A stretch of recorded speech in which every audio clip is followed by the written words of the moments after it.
Good morning. Thanks for being here. We are at annual exercise for the reserves. It's called Hood Strike 26, and it's not just for the reserves, it's for the whole Army.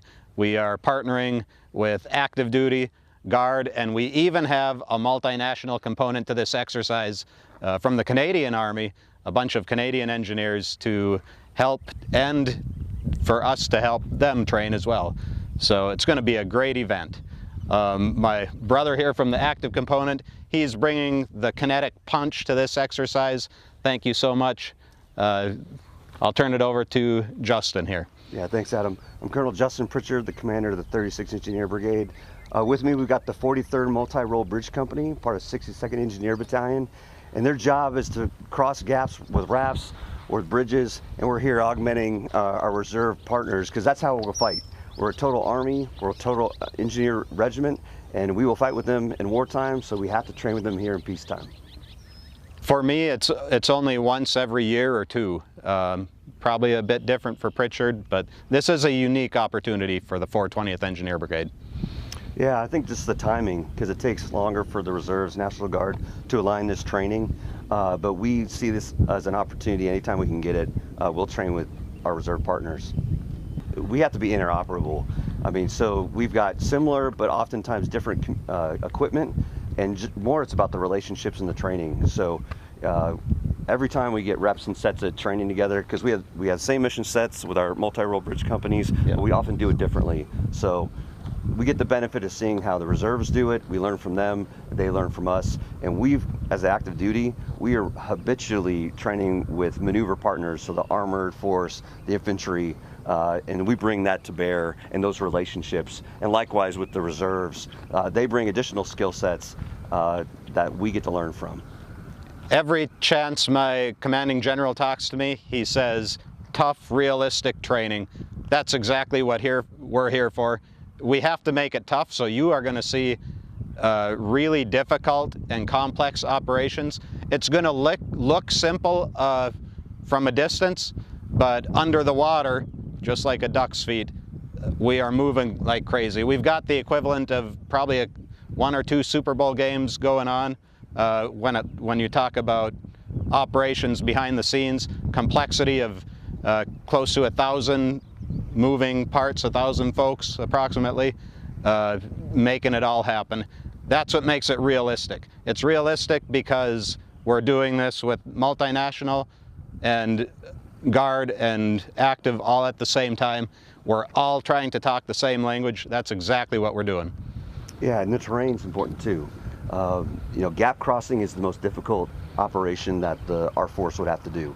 So we are specifically looking at the engineering part of this. So our proficiency of getting rafts in the water in a timely manner, getting boats in the water, and be able to put a full bridge out there. And not just the bridging, but it's the support system. This is like the lifeblood of our logistics, of our projecting combat power in a real environment. And doing it on the train is hard enough.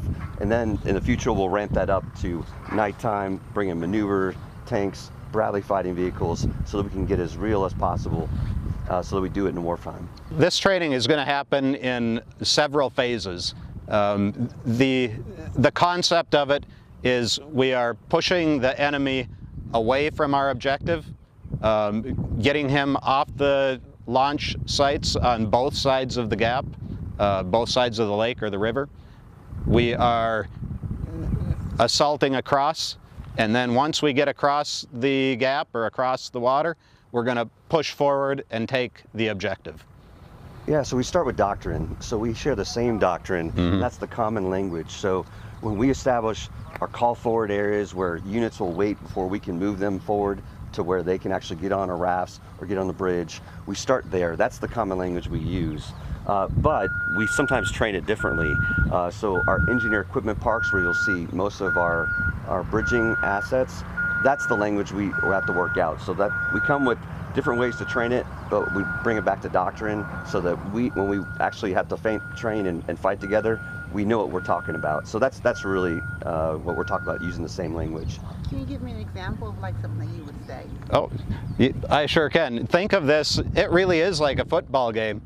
If you have several different teams that have to come together and play the same game, we gotta call all of our plays It's essentially code word. Just like in a football game, you have plays pre-planned and pre-named, and you got to get together, rehearse those plays so you can do them in your sleep.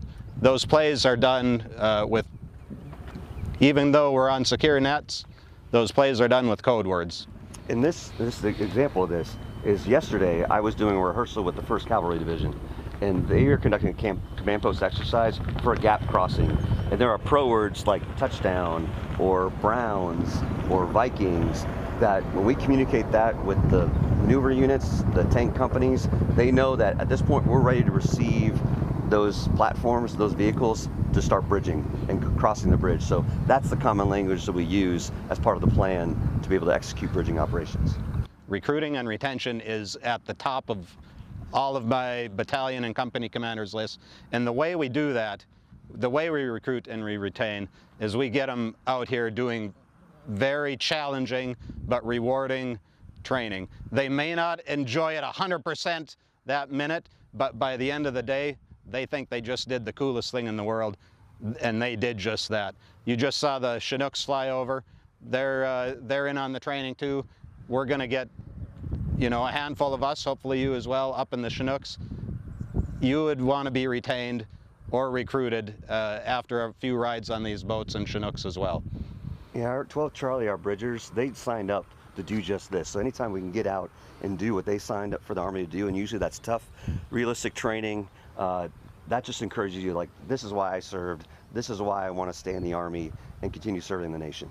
It's a very complex battlefield where new technologies are adapting so quickly. I will say that the Army has changed how it's doing acquisition and introducing technologies, but I think the main thing to go back to is still very much a human endeavor. So as we experiment with new technologies, it's critical that we train our leaders to think critically and to evaluate, because even if we have more complex tools, we still have to make decisions and exercise judgment. We want soldiers who can innovate, and there's no better person to innovate how to get a human out of the breach than a human who has been through the pain of a breach. That human knows how important it is to get an automated system or an unmanned or an AI system into the breach instead of a human. That soldier is more motivated to make that happen than any scientist or engineer outside of the military. So our innovation is standing behind us right now. That's where our innovation is at. And I want them to be confident. I want them to be confident in their engineer tasks and know that when we're called, wherever or whenever it is, that they can do their mission set when it's cold, when it's dark, and it's the toughest of conditions. I just say this is a pleasure. The 420th Engineer Brigade has been fantastic partners. They've incorporated my company right from the beginning, and the more we can do this when it comes to resourcing and then synchronizing our training schedules, I'd love to do it in the future. Absolutely. I want to publicly thank 3 Corps, 36th Engineer Brigade, and our National Guard brethren flying the Chinooks. They are making this all possible. This is awesome training. It really is just a couple times in a lifetime we get to do this. Thank you.